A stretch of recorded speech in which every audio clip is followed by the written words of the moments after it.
Hello guys, అందరికీ welcome to our channel. ఇవాళ వీడియోలో మన జిన్వు యూజ్ చేసే ఆల్ ఎబిలిటీస్ గురించి మాట్లాడుకుందాం. వీడియో చాలా ఇంట్రెస్టింగ్గా ఉండబోతుంది. సో వీడియోని స్కిప్ చేయకుండా ఎండ్ వరకు చూసి వీడియో ఎలా అనిపించిందో కింద కామెంట్ సెక్షన్లో కామెంట్ అయితే చేయండి. ఇంకా వీడియోకి లైక్ చేయకుంటే ప్లీజ్ గైస్ లైక్ అయితే చేయండి. సో మీరు లైక్ చేయడం వల్ల ఇలాంటి మరెన్నో వీడియో చేయడానికి ఎంకరేజ్మెంట్గా ఉంటుంది.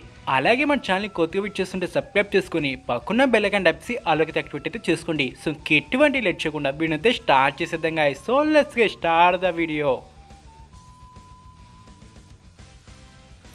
మొదటిగా షాడో మోనార్క్ యొక్క యూనిక్ మూవ్ అయిన షాడో ఎక్స్ట్రాక్షన్ గురించి మాట్లాడుకుందాం.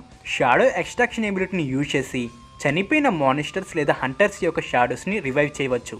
మరో విషయం, ఈ ఎబిలిటీని యూజ్ చేయడం వల్ల యూజర్ యొక్క మానా ఖర్చు అవ్వదు. అంతేకాకుండా ఈ shadow extraction ability monarchs, rulers and long టైమ్న చనిపోయిన బాడీస్ మీద వర్క్ అవ్వదు.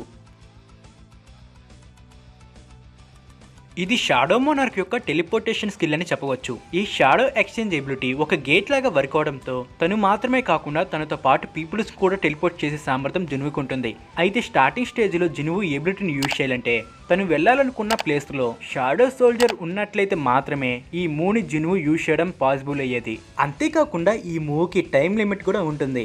షాడో ఎక్స్చేంజ్ని యూజ్ చేసిన 3 అవర్స్ తర్వాత మాత్రమే ఎగైన్ యూజ్ చేయడానికి అలో ఉంటుంది. ఎప్పుడైతే యాష్బన్ జిన్వుకి షాడో మోనార్క్ యొక్క ఫుల్ పవర్స్ ని యూజ్ చేయడానికి యాక్సెస్ ఇస్తాడో ఈ ఎబిలిటీకి ఉన్న వీక్నెస్ అన్నీ కూడా తొలగిపోతాయి. అంటే షాడో సోల్జర్ తో తన పొజిషన్ ని స్వాప్ చేసుకోవడం, టైం లిమిట్, ఇలా అన్ని ప్రాబ్లమ్స్ కూడా సాల్వ్ అవుతాయి. ఈ మూని మన షాడో మోనార్క్ మాత్రమే కాకుండా ఇతర మోనార్క్స్ కూడా ఉపయోగించగలరు.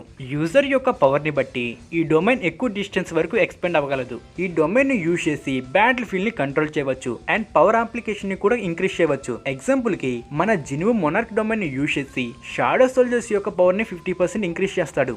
ఎప్పుడైతే జిన్వు యొక్క షాడోస్ తమ లిమిట్స్ ని క్రాస్ అవుతాయో పింక్ కలర్ లో నుండి పర్పుల్ లోకి చేంజ్ అవుతాయి. ఒక్క మాటలో చెప్పాలి అంటే వాడి డొమైన్ లో ఉన్నంత వరకు వాడితే పై చెయ్యి. యాక్చువల్లీ డ్రాగన్ ఫియర్స్ యొక్క ఎబిలిటీ డ్రాగన్ మోనార్క్ అయిన ఆండరస్ అండ్ తన పవర్ఫుల్ డ్రాగన్స్ యొక్క స్కిల్ అన్నమాట. ఈ ఎబిలిటీకి అడ్వాంటేజెస్ కన్నా డిస్అడ్వాంటేజెస్ ఎక్కువగా ఉంటాయి. ఫస్ట్ ఆఫ్ ఆల్ అడ్వాంటేజెస్ గురించి మాట్లాడుకుందాం. ఈ మూవ్ని యూజ్ చేయడం ద్వారా మన చుట్టూ ఉన్న వాళ్ళంతా భయంతో స్తంభించిపోతారు. డిస్అడ్వాంటేజెస్ విషయానికి వస్తే ఈ ఎబిలిటీ యొక్క ప్రభావం యూజర్ కన్నా బలహీనమైన వాళ్ళ మీద వర్క్ అవుతుంది. అండ్ ఇది ఒక బ్రూటల్ మూవ్ కనుక ఈ ఎబిలిటీని యూజ్ చేస్తున్న సమయంలో యూజర్కి తన వాళ్ళు దగ్గరుంటే వాళ్ళ మీద కూడా ప్రభావం ఉంటుంది. ఈ టెలికెనెటిక్ స్కిల్ రూలర్స్ అండ్ తమ వెజిల్స్ యొక్క సామర్థ్యం. జిన్వు ఈ స్కిల్ని రూన్ స్టోన్ నుండి పొందుతాడు. జిన్వు కేవలం ఈ ఎబిలిటీని యూజ్ చేసి కొన్ని థింగ్స్ని ఇన్విస్ మీద త్రో చేయడానికి యూజ్ చేస్తాడు.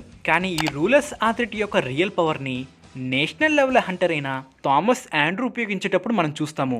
థామస్ ఈ ఎబిలిటీని యూజ్ చేసి ఒక మినీ బ్లాక్ హోల్ని క్రియేట్ చేస్తాడు. ఈ ఎబిలిటీని మనం డాగర్ త్రో అని కూడా పిలుస్తాము.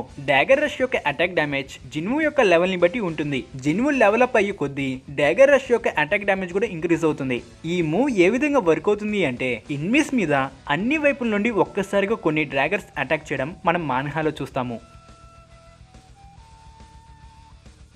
నెక్స్ట్ ఎబిలిటీ వచ్చేసి mutilation. Critical attack 2 times develop అయినప్పుడు ఈ మ్యూటిలేషన్ స్కిల్ అన్లాక్ అవుతుంది.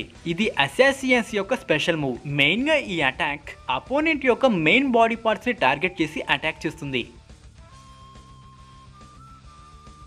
జిన్వు తన స్పీడ్ ని ఇంక్రీజ్ చేయడానికి ఈ క్విక్ సిల్వర్ ఎబిలిటీని యూజ్ చేస్తాడు. డాష్ స్కిల్ యొక్క అడ్వాన్స్డ్ ఫామ్ ఈ క్విక్ సిల్వర్ ఎబిలిటీ. ఈ ఎబిలిటీని యూజ్ చేయడం వల్ల 30% స్పీడ్ ఇంక్రీజ్ అవుతుంది. ఈ మూవ్ని మనం సీజన్ 1 ఎపిసోడ్ 6 అండ్ 11లో చూస్తాము. జిన్వు ఈ బ్లడ్ లస్ట్ ఎబిలిటీని డాంగ్సుకెన్ తన టీమ్మెట్స్ ని ఎలిమినేట్ చేయడం వల్ల పొందుతాడు. ఈ రక్తదాహం స్కిల్ కొంచెం డ్రాగన్ ఫియర్స్ ఎబిలిటీ లాగా వర్క్ అవుతుంది. ఈ స్కిల్ అపోనెంట్ మీద యూజ్ చేయడం వల్ల అపోనెంట్ తమ 50% పవర్ ని కోల్పోతారు. జిన్వు బీ ర్యాంక్ హంటర్ అయిన క్యాంగ్ యొక్క స్పీడ్ ని స్టెల్త్ స్కిల్ ని ఆపేందుకు బ్లడ్ లస్ట్ స్కిల్ ని యూజ్ చేస్తాడు. జిన్వు క్యాంగ్ ని కిల్ చేయగానే క్యాంగ్ యొక్క స్టెల్త్ స్కిల్ ని రివార్డ్ గా పొందుతాడు. ఇంకా స్టెల్త్ విషయానికి వస్తే ఇది ఒక రేర్ స్కిల్ అన్నమాట. ఈ స్కిల్ యూజ్ చేయడం వల్ల అపోనెంట్స్ మీద కనిపించకుండా అటాక్ చేయవచ్చు. జిన్వు అదనంగా shadow storage, shadow army, regeneration skills ను యూజ్ చేయగలుగుతాడు. ఇంతటితో ఈ వీడియో అయితే ఎండ్ అవుతుంది. జిన్వు యూజ్ చేసే ఎబిలిటీస్లో మీ ఫేవరెట్ ఎబిలిటీ ఏంటో కింద కామెంట్ సెక్షన్లో కామెంట్ అయితే చేయండి. మళ్ళీ మరొక ఇంట్రెస్టింగ్ ఎపిసోడ్తో మళ్ళీ కలుద్దాం. అంటే take care, good bye, thanks for watching the video guys.